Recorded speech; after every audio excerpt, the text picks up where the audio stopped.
What is going on, stock strategists? It's me, Stock Picks by Tim, back at you today, and I'm gonna go over a couple of things here. I'm gonna go over Workhorse's short interest. I'm gonna go over also a stock I just bought, but I've gone in and out of this one a few times now. I'm gonna bring up Chargepoint and the great zone we're in right now, and also CleanSpark, and then we're gonna cap it off with INDI.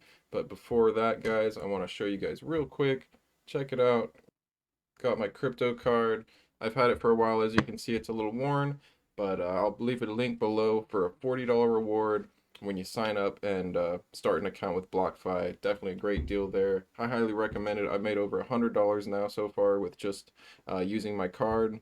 You also can get interest-bearing crypto by just putting Bitcoin, Ethereum. They don't have Cardano, but you can also use USD for an 8% interest, I believe it is. But let's get into the video here. Now, first off, we're going to glance over here at Market Watch at the short interest, and you can see that Workhorse is number 3 on the list, 36% interest, and you also have Tattooed Chef down here, 31%.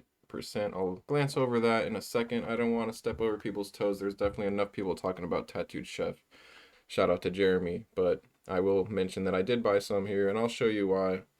But anyways, support Big 5 looks really crazy short interest. I am more focused on Workhorse. I do have a position. I don't have any Big 5 or support, although there have been people lately talking about support. I don't know if anyone actually recently has talked about Big 5. Might consider checking into that. I try to kind of stay in my own lane and talk about my own stocks just so I don't get complained about. Hasn't happened yet, but you never know. And speaking of Tattooed Chef, I did buy a little bit. I've been getting in and out here.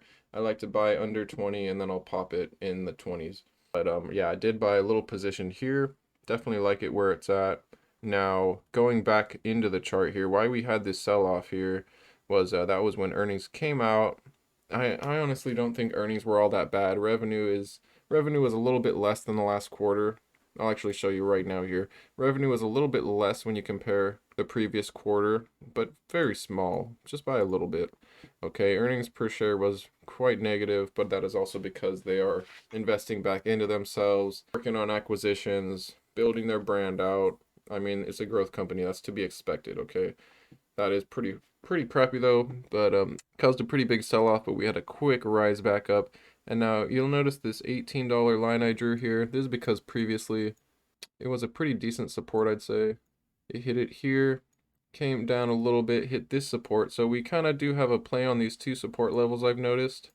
And then it'll just kind of bounce around the 20s, kind of go a little over 20 for just a short period and then drop back off.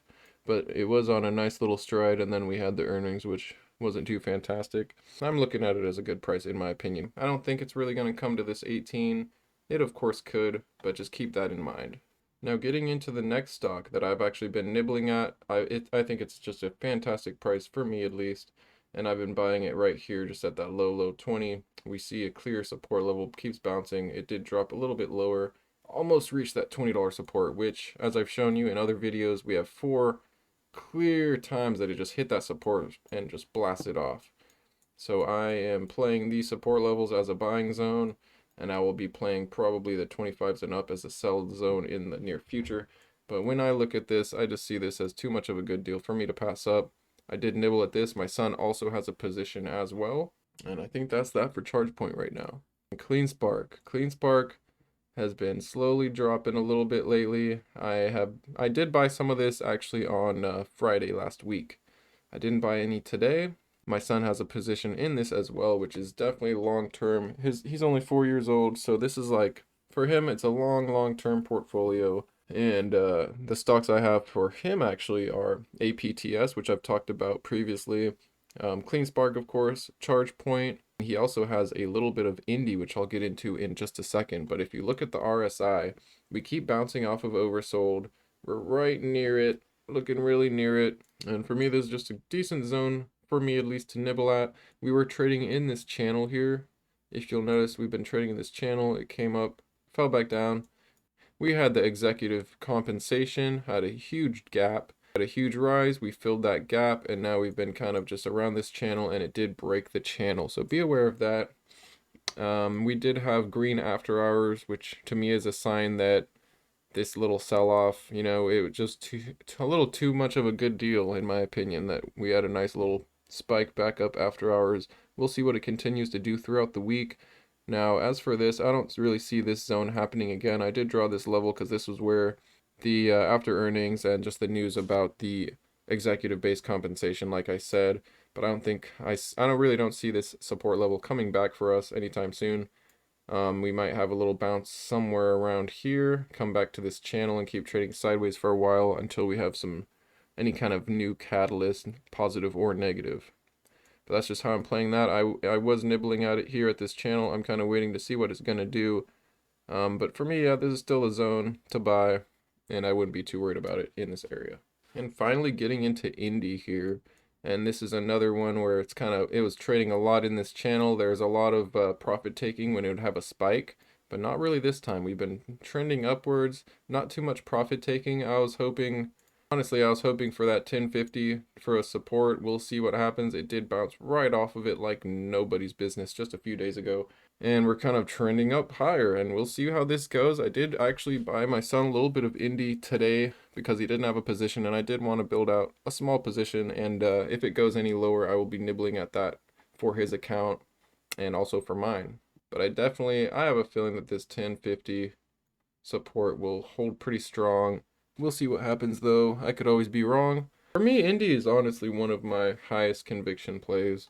I definitely have a lot of faith in INDI. I did sell a put, which is bullish. I did sell a put at that $10. Most likely it's going to expire worthless. I'll get my premium. I won't be forced to buy 100 shares, although I wouldn't have minded it at that $10 range.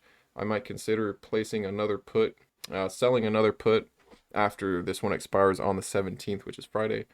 But that's one way I'm playing it. I'm also holding shares, obviously, and I've been playing calls once in a while. I'll see it at this lower level, and I'll buy a call, sell it, and make a nice little profit.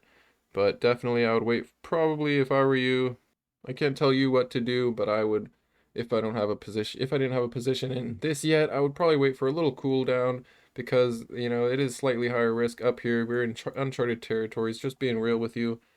But yeah, I definitely love INDI. Although this is the stock market, you got to try to find the deals. But if you're long term with this, like I said, I did buy some for my son. I plan on riding this one out to the sunset, holding that one for long term. Maybe taking profits along the way here or there, buying dips here or there. That's about all I got for you today. All right, my friends, I hope you enjoyed the video. Like I said, we're just in a really great buying opportunity, in my opinion. I've been nibbling at shares. Typically, September is one of the worst months in the market. I'm waiting to see the large caps kind of start dropping a little bit, hoping that they do drop so I can start nibbling at them.